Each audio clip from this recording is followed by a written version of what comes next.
Okay, welcome back. It's the day after the midterm elections. A lot of people didn't vote. A lot of people did vote. In any case, the Republicans, as you well know, have taken firmer control of the House, and they have taken control of the Senate. So CNN reports, brush off the veto stamp, Obama. We'll see. We'll see. I'm not quite sure where anyone stands on this illegal immigration issue. It's weird. The Republicans are promising. Romney said, I can guarantee you it'll be done, and Obama says he wants it done by Christmas, and these are supposedly people who are on different sides of the fence. Anyway, here to make some sense of it all is Webster Griffin Tarpley, who probably has quite a lot to say, so let's get right to it. Welcome back, Webster. How are you doing? Thank you, Jeff. How are you? I'm here, thank you. Very good. Very good. Well, let me try to spin out my analysis for a couple of minutes, if I can. Yeah, please. The first thing I would say to people is don't despair. This is still the New Deal America. This is not some other country. When you look at these Republican lunatics and ogres, and you look at the cowardice of the other side and their fecklessness, you wonder a little bit about where we are culturally. But I can also cite some extremely encouraging evidence, which is a little bit under the surface. Okay. This is New Deal America. Make no mistake. Franklin D. Roosevelt, long dead, is more powerful than any of these Lilliputians alive. And here are some examples, right? How about the idea of a legal minimum wage that came in with the Social Security Act of 1935? It's alive and well. Yes, Obama yeah. paid lip service, but never really fought, as he never seems to manage to fight for anything, even when it's something good. But we've had a number of places, states and indeed local jurisdictions, that have decided to take on the problem of the minimum wage by themselves, right? Federal minimum wage, a miserable $7.25 an hour. Here we got a whole series of states, 5 states, and this is a good sample. Nebraska, Alaska, Arkansas, South Dakota, Illinois. These are places where local forces were able to put the minimum wage on the state ballot, and people got to vote on it. So you got to vote directly, right? Do you want this, yes or no? And there was no Democratic Party in the way. There was no politically correct, global warming spouting, petty bourgeois, process reform obsessed Democratic Party with all their odious personalities in the way. So what do we get? You take your pick. It won by 18 points in Nebraska. I think in Alaska, if I'm not wrong, it's 38 points that it won by.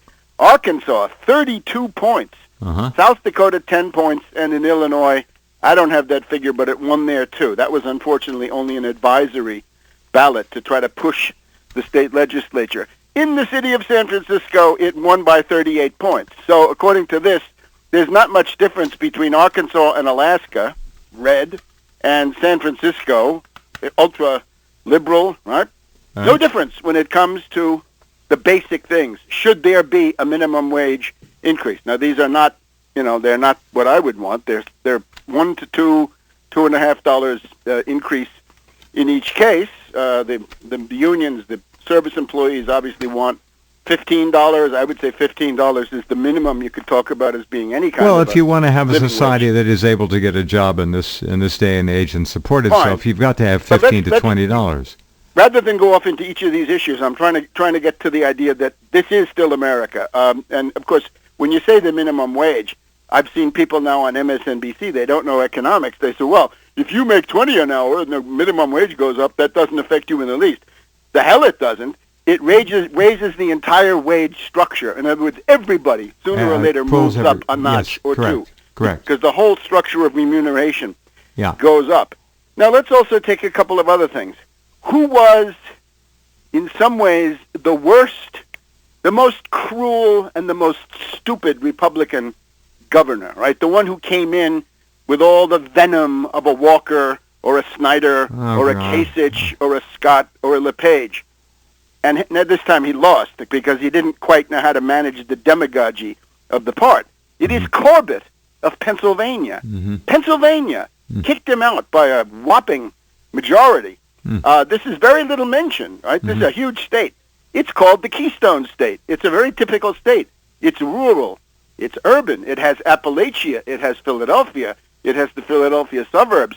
It's Great Lakes. It's Middle Atlantic. It's Appalachia. It's whatever you want. And they defeated the fascist Republican governor. And then, let's take a couple of other examples. Who was perhaps the most exposed and discredited agent of Wall Street among the various Republican candidates? I don't mean this moron woman from Iowa who castrates hogs, because nobody knows what she represents. She represents Koch, of course, but the average person doesn't know that.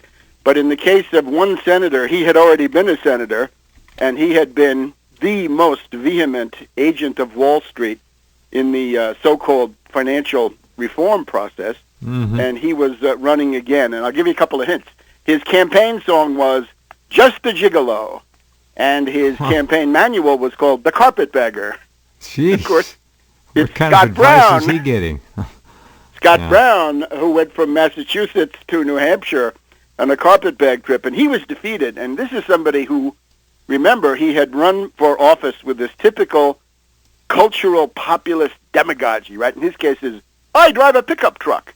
We remember the jelly beans of Reagan, the horseshoes of Bush, the plaid shirt of Lamar Alexander, the brush clearing of Mad Dog Bush the Younger, and on and on. In this case, his was, he drove a truck. Well, as I've always said, he drove a truck through any reform provisions that might have been in that Dodd-Frank, right? He destroyed even the weak and watered-down Volcker rule, which was itself a very pallid thing. But he was defeated, okay? So the guy where you could say, you were a senator and you worked for State Street Bank, Wall Street, in effect. One or two other examples. Out of all of the members of the House, one of the most open genocidalists was a guy who wanted to impose a work requirement if we're going to get food stamps. Now, the whole point of food stamps is that you've lost at every level. In other words, you've come to the end of the line, and there are no jobs for you, and the question is, will you starve or will you not? And this is a Republican from Texas, and I'm afraid I'm forgetting his name now. I think his name is Southland or Southwark or something like this. Anyway, he was also defeated. There were very few Republican congressmen defeated. There was one in Nebraska, Lee Terry, an odious racist, and then this guy Southland or South Park, I don't know what he is. South Park maybe is what his name ought to be. Kind of cute. So you see, the bedrock of some kind of morality is still there. And the question then becomes, the American people still want, by and large, the right things. They want the things that they should want. They want to be in the middle class, to have a standard of living, to promote education, cultural and economic progress, and promote modern civilization. But then the parties get in the way. So maybe we should look at this. Now, I have to point out, as I have over the recent years, my perspective is this. I have a perspective for political reform. It is the destruction, root and branch, of the Republican Party. It is racist. It is reactionary. It is bigoted. It is an enemy of human civilization in general terms. Get rid of it. Break it up. Let it dwindle to a regional party or several regional parties. And you can see how it would, right? The establishment wing and then the Yahoo troglodyte wing. Although all controlled by Koch, and we'll talk more about that. But, of course, once the Republican Party is gone, and I have a friend who was running in such a district, right, in California. Yeah. The Republican Party has largely disappeared in California. So you're dealing with the post-two-party system, the post-Republican world. California shows the United States its future.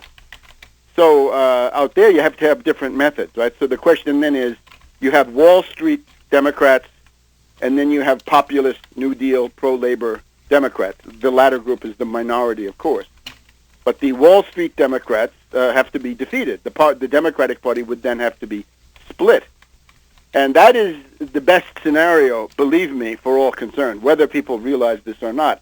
Because if it should turn out that the Democratic Party collapsed first and the Republicans were to take over power, that, I'm afraid, would pose a grave threat of a transition into fascism. So that we obviously don't want. So that's my strategy.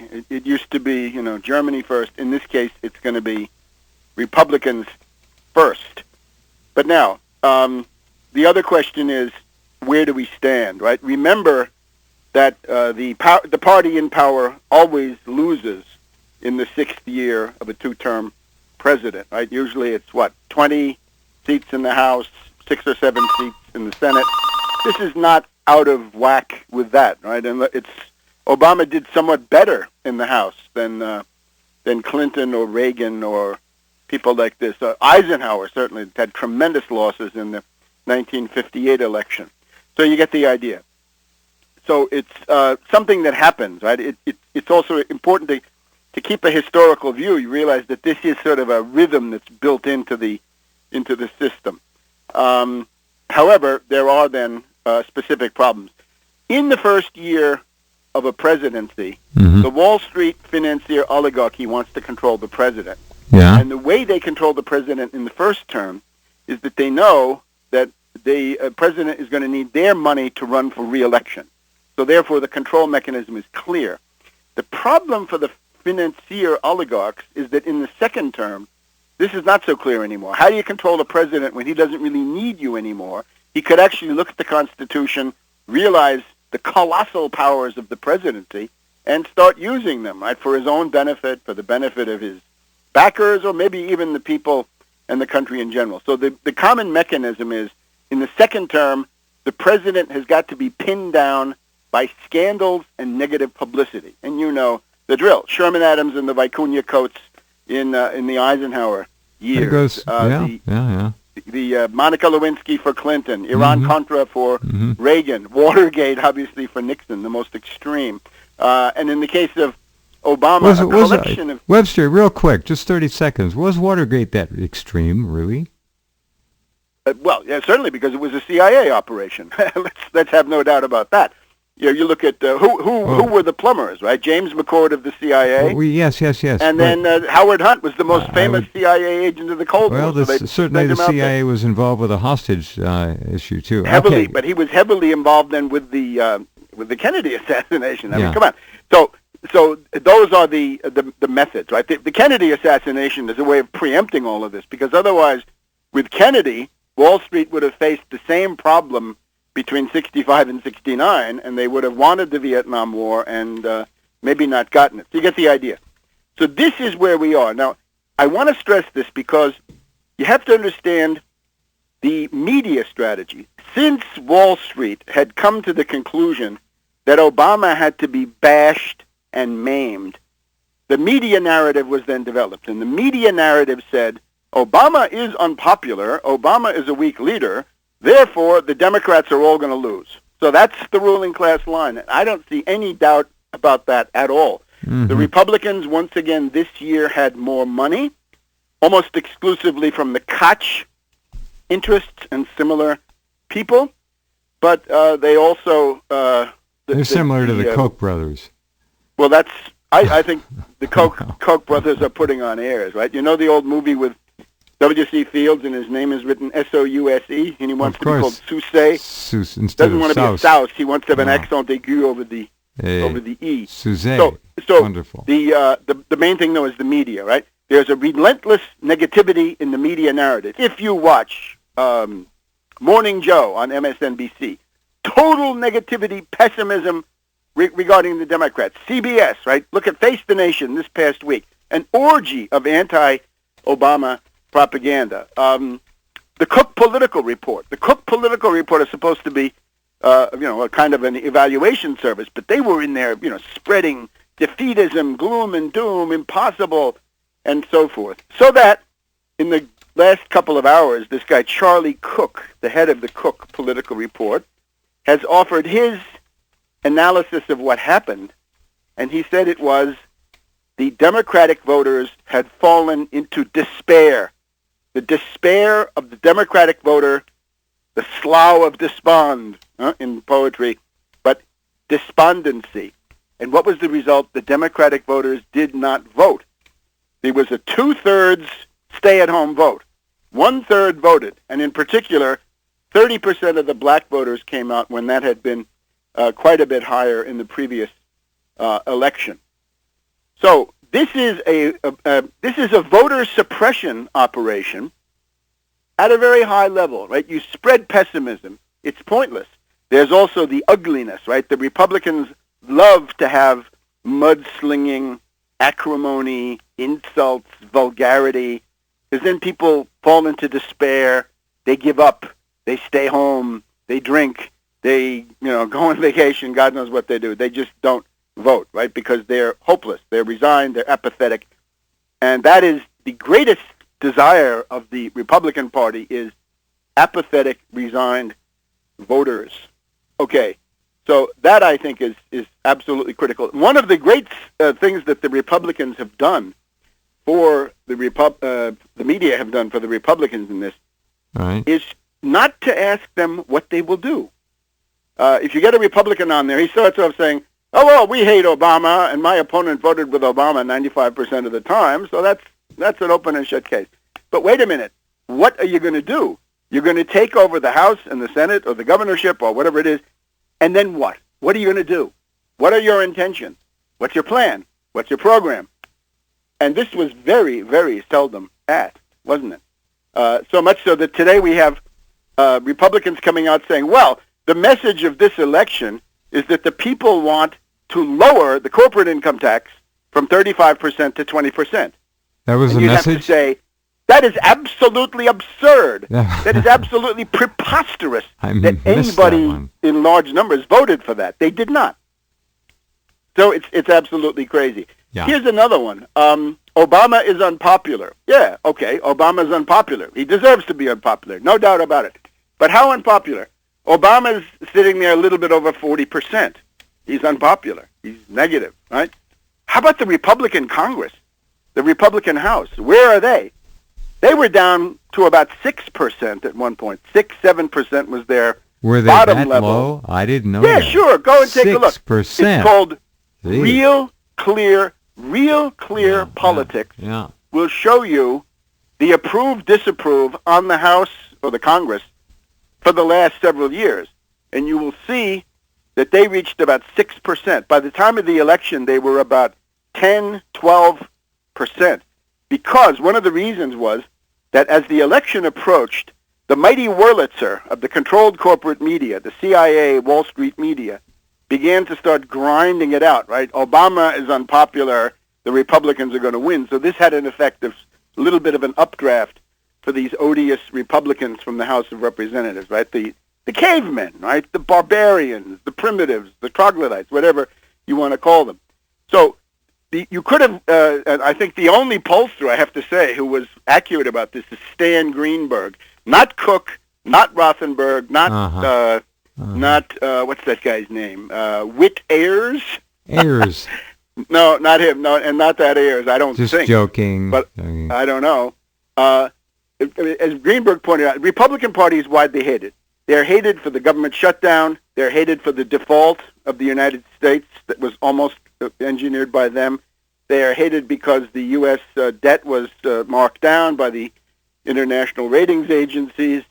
Generally, gridlock is identified with the Republicans of the House of Representatives, so they're not popular. And the Republican governors, especially hated because of union busting, wage gouging, and the big thing, I think, is education cuts. You'll see that every reactionary Republican, from Walker to Kasich to Scott to LePage to, well, anyway, I hate to leave out any of these ogres, but you get the idea. Snyder, they were hated. Brownback, they were hated because they cut education. And here's the point where the Republican voting middle class says, wait a minute, what are you doing? You're cutting my kid's education. I want my kid to go to college. I don't believe that, crap that is turned out by the American Enterprise Institute that college is not worth it, or, Peter Thiel. No, I don't believe that. So there was a huge backlash about that. And there are a couple of sad states. There's Massachusetts, and then there's Maryland, unfortunately, right here, where we now have reactionary Republican governors that have crept in because they were not asked, what will you do? And they're going to attack the education system. And it's tragic. Here, Maryland is the richest state with the best school system. And between Gaithersburg and Rockville in the D.C. suburbs, it has one of the best qualities of life anywhere in the United States. And you can kiss that goodbye because Larry Hogan has come to town, and what he's going to, you can see it, it's tragic. He's going to cut and gouge the education budget and use that to give tax windfall bonanzas to his rich friends. And then I hope there'll be a backlash. The one thing I would say is that Walker was able to do what he wanted to do in Wisconsin because he controlled the legislature. This Hogan here in Maryland does not and will not, as far as I can see. So, all right. Very good. You're on a roll here. We have to pause just for a couple of minutes. Hang on, and we'll come right back. What I don't know. Was this of any interest to you yesterday at all? Great interest, sure. It has to be. Okay. One of the things is you just voted yourself a war. Let's talk about that. Oh, the neocons are going to go crazy. All right, hang on. Back in a minute with Webster. Okay, and we're back talking to Webster Tarpley. The day after mopping up the blood. Not too much blood. All right, go ahead, Webster. There is blood. It is estimated that 17,000 Americans are going to die every year that reactionary Republican governors refuse the Medicaid expansion. Okay? That's Rick Perry. That's people like that, right? They will not allow this cheap health care to be extended to poor people, right? Similar. Yeah, well, Jesus, they allow the best health care to be extended to all the illegal aliens, and we get screwed. So how do we answer that? I don't share the rant on the illegal aliens, but maybe we get to that at the end. I don't care who it is, now. Webster. It's just okay, let me put it this way, please.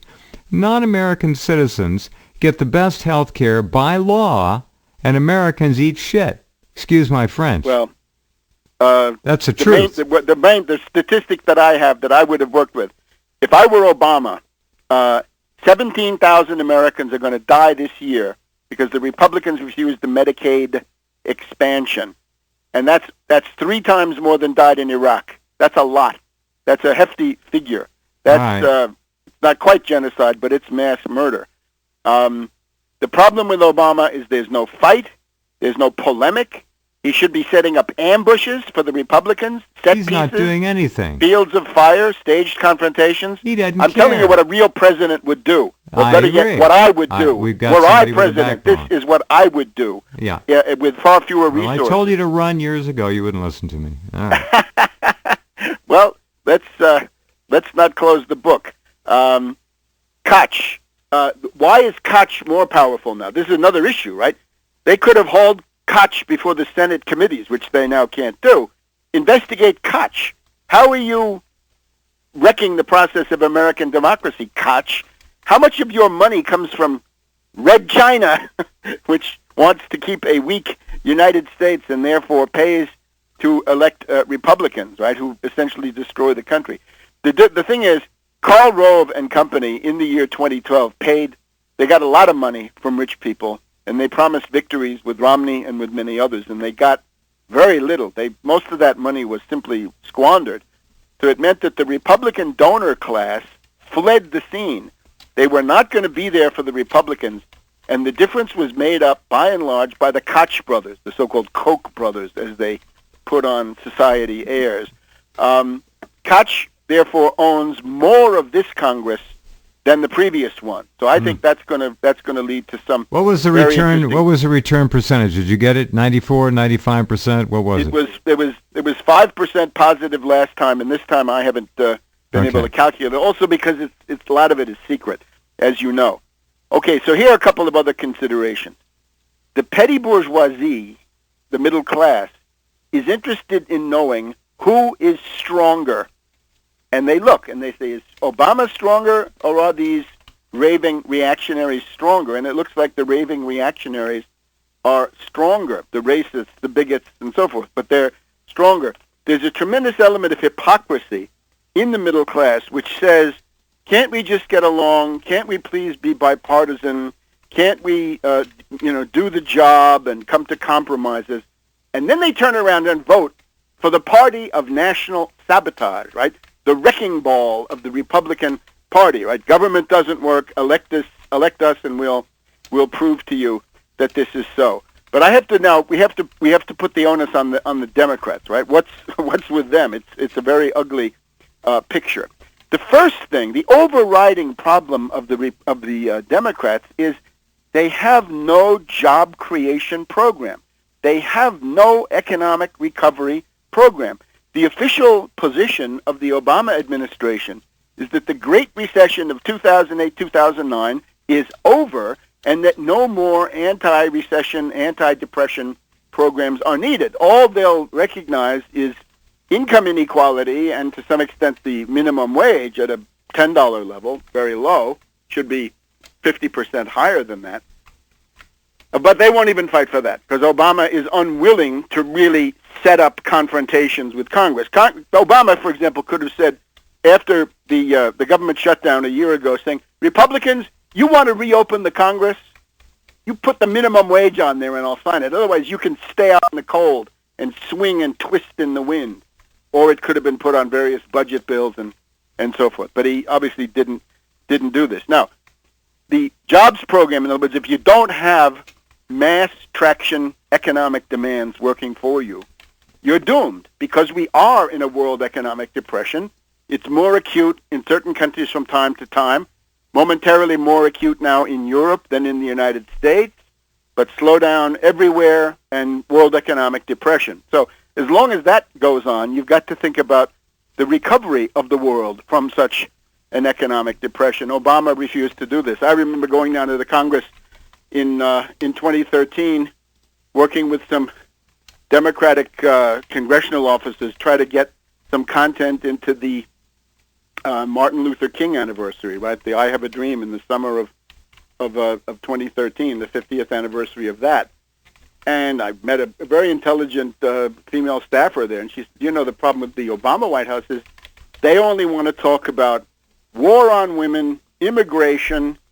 They wanted to exploit the tragic possibilities of, cases like Trayvon Martin at that time, and similar things. And so where's your job program? Where's your recovery program, right? Where's your infrastructure program? This was not really a serious point. But now let's look at the other opportunities that they've thrown aside. Let's start with war, okay? War. You didn't hear much about war in this election, but war was absolutely an issue. McCain had come out in Santa Monica speech a little bit before the election saying, if we Republicans take over the Senate, John McCain will become the head of the Senate Senate Armed Services Committee, important post, and he will press for not one war but two: ground troops, land divisions, tanks, special forces for Syria and for Iraq. How about that? The American people, in their infinite ignorance, have just voted themselves not one, but two wars. And, of course, the problem is not so much the American people, although it is that, but that the Democrats should have been all over that. They should have been pounding that. If you remember the Mitt Romney 47% tape, or the various tapes, the rape tapes from Aiken or Murdoch the Morlock in Indiana, you know what you can do with these tapes once you get them. Democrats didn't do that. They were silent about McCain. And McCain had another tremendous vulnerability, which we tried to exploit, that he had literally met with a kidnapper, a cannibal, and a caliph, right? A guy who had kidnapped Shiite pilgrims, a guy who had eaten a human heart on video, and the Caliph Ibrahim.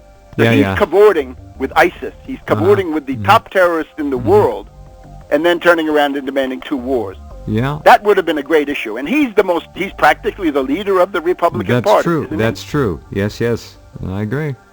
All right. I agree with then you. There's another tape. All right, hold on. We got to stop here. Secret tape. Okay. Hold on. We'll do the secret tape in about 2.5 minutes with Webster. Don't go away. Okay, right back to Webster Griffin Tarpley. All right, the secret tapes, Webster. We're on the edge of our chairs. The things that could have been used to profoundly punish the Republicans in this cycle would have been McCain promising two new wars, McCain cavorting with the kidnapper, the cannibal, and the caliph, terrorists, ISIS, and then the Mitch McConnell, David Koch tape, where Mitch is asked, what are you going to do if you take over? And he said, well, we're going to use riders. We're going to use budget reconciliation. We can dictate everything with 51 votes if we have the House. And then he said, there will be no increase in the minimum wage. There will be no extension of unemployment benefits, and there will be no relief for students crushed by high-interest student debt. That was passed over in silence. Really, the only one who made anything out of that was Allison Grimes there in Kentucky, who it seemed to me showed certain fighting instincts. Right, some of her ads were rather radical. Some of her statements attacking Mitch and Koch, the Mitch and Koch show, but that was not picked up by the Democrats in general. The other one would have been Ebola. Right, the center of the epidemic is in Texas. The cases come from Dallas. Dallas is not regulated by the Centers for Disease Control, whatever problems they may have. It is regulated by the state of Texas. That means Rick Perry. So Rick Perry spreads plague would have been another fact-based thing. But primarily this question of the economic program. Now let me point out, what the Democratic Party did not have, the Tax Wall Street Party and the Tax Wall Street movement does have. And let me point to two or three such cases. First of all, Dan Burdorf running for United States Senate in the state of Nebraska.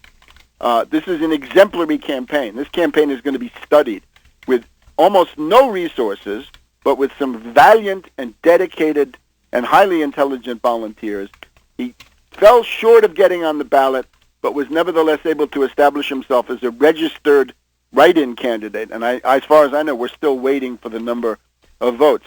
Dan Burdorf was able to participate in the official Nebraska Senate debate with Ben Sass and Domina, the labor lawyer for the Democrats, as well as a couple of other candidates. Right? He got national AP wires, things that even found their way into the Omaha World Herald and to newspapers from Nebraska to Florida and all sorts of other places. So Dan Burdorf, first of all, an exemplary model. Look at the programmatic material. You can find it in danfornebraska.com. So that's the heartland, right? That's a red state, and there were anomalies there, right? That's where this guy Lee Terry, Republican incumbent, was defeated, and there were anomalies going on in Kansas and in Iowa, and one of these days, somebody like Dan Burdorf is going to get a little bit luckier and have that fall into his lap. Let's take another one. Let's go to the 5th Congressional District of California, Napa, Sonoma, St. Helena in California. And here, the independent candidate, but again, once again, part of the Tax Wall Street movement, or friendly to the United Front Against Austerity, is James Hinton. Now, he was in a two-way race with the entrenched Democratic Party hack, Mike Thompson. Now, again, this is post-Republican. There was no Republican candidate. And James Hinton was able to garner 25% of the vote, and that is 30,000 votes. Now, let's also put this in relation to the expenditures. You remember Bloomberg, when Bloomberg ran for mayor of New York for the last time? Oh, yeah. I think he had to pay, I'd like to refresh my memory, but it's about $150 per vote, I think, that he got. I mean, he put billions, if I'm not mistaken, or hundreds of millions into this thing. Anyway, a huge number of dollars per vote. With James Hinton, it doesn't go that way. It's not dollars per vote. It's votes per dollar. Because I think James Hinton must have spent about $500 on his campaign. And that would get you up to, what, 600 votes per dollar? Something like that. And that's pretty good. Now, let's do a couple of other comparisons. You remember Cindy Sheehan ran for Congress in 2008? Yeah. San Francisco. So she's right in the heart of San Francisco.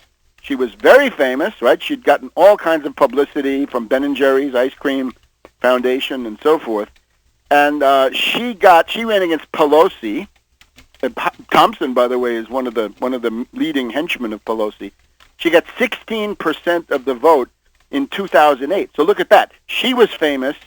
This was the Obama year, updraft for Democrats or updraft for anti-war against Obama. and she only got 16%. James Hinton got just about 25% of the vote. So what this shows, and this is the point I'd like to make to people, the program works. The Tax Wall Street Party, Tax Wall Street movement works. It's effective. You can do it in a red state like Nebraska. You can do it in the deep blue areas around someplace like the San Francisco East Bay, Northeast Bay. Let me also point out honorable mention here for Howie Hughes of the New York State Green Party. He ran for governor. He is a guy who's done yeoman service, right? He's run for public office 22 times. This time he got about 5%, and one of his planks is tax Wall Street with a transfer tax, in effect a Wall Street sales tax, Tobin tax, tax Wall Street, and invest in Main Street. I also want to point out another valiant campaigner is Reverend Edward Pinckney of Benton Harbor, Michigan. This is outrageous. He was distributing petitions to get signatures for a recall of Mayor Hightower of Benton Harbor, Michigan, Mayor Hightower being a clone of the Whirlpool Corporation Wall Street interest. And, of course, in Michigan, you have this fascist law, right, the emergency management law, which was to put emergency managers, the people I call little Hitlers, in control of the city of Detroit. You've got one there now.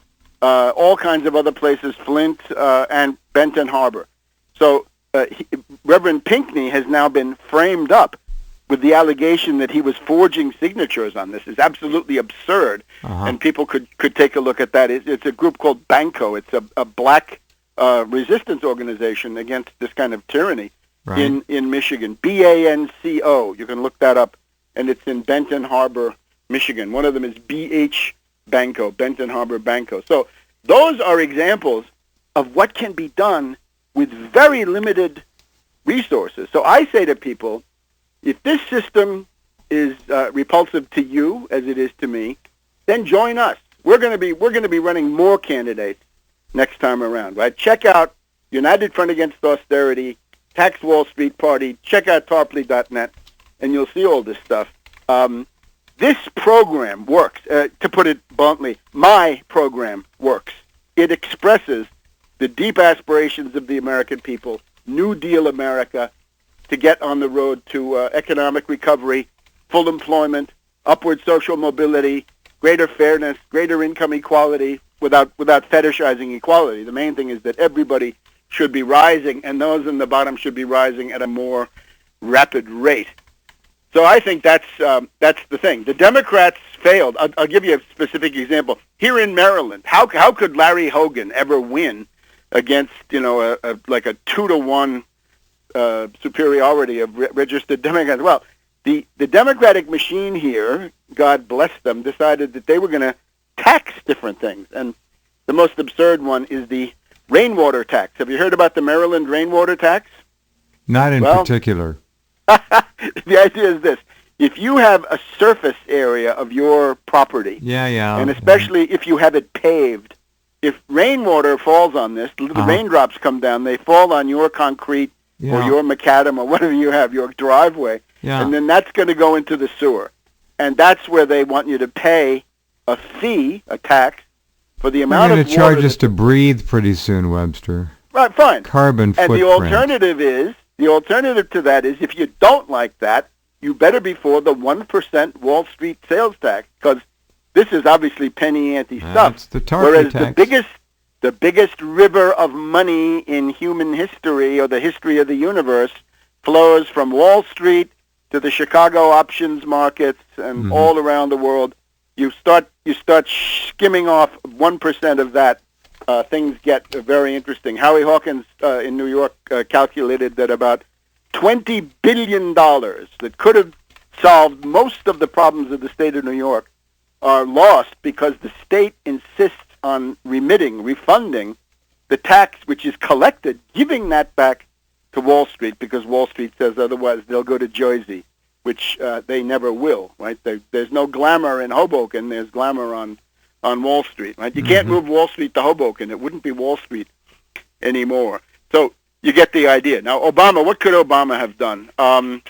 There's a million things he could have done. He could have talked about the 17,000 people that are going to die if Medicaid is not extended. He could have launched. He could have launched all kinds of things against Koch. He could have said, "Hey, the idea of refinancing all student loans at 0.75%, almost 0%, out of the Federal Reserve. That's a good idea. Let's force the Republicans to vote on that." One of the things people notice: the youth did not vote for Obama, right? Well, why should they? He didn't lift a finger. Elizabeth Warren comes out last year. This was the Elizabeth Warren of 2013. She's repudiated it since. 0.75%, and then nothing. Now she's up to 3.5%, I think. So the students and youth look at that, millennials, and say, "Obama, you're a sellout, right? You've betrayed us, in effect." The point is, you've got to do something for such people. You'd have to go for 30 million jobs, and as these tragic summer shootings often point out, you need about 5 million emergency jobs for kids who can't find work any other way. They have to be employed by some kind of Works Progress Administration or Public Works Administration. Okay, wrap it so up. Those what's are going to some happen? Ideas. What's going to happen for the next 6 months? What's Obama going to do? I'm hoping for gridlock. I'm hoping that Koch will have his say. And the big danger is that Obama will cave in the way that Clinton caved. Remember, the last 2 years of Clinton gave you the deregulation of derivatives and the abolition of Glass-Steagall. The extortion on Obama now, he's narcissistic, right? He worries about his legacy. That's, I think, the big danger. Can you imagine? Don't let him sell you out. The Don't Obama let him library. Sell you out. The Obama library. They can declare their candidacies right away. I know. It's ugh. All right. The Obama library. Where is it going to be situated? Puerto Rico? Idea. Let's stick it in Puerto Rico. I have no British idea. Guyana. All right. Thanks. See that you was soon. Bye-bye. always good. Take care. Good night. Bye.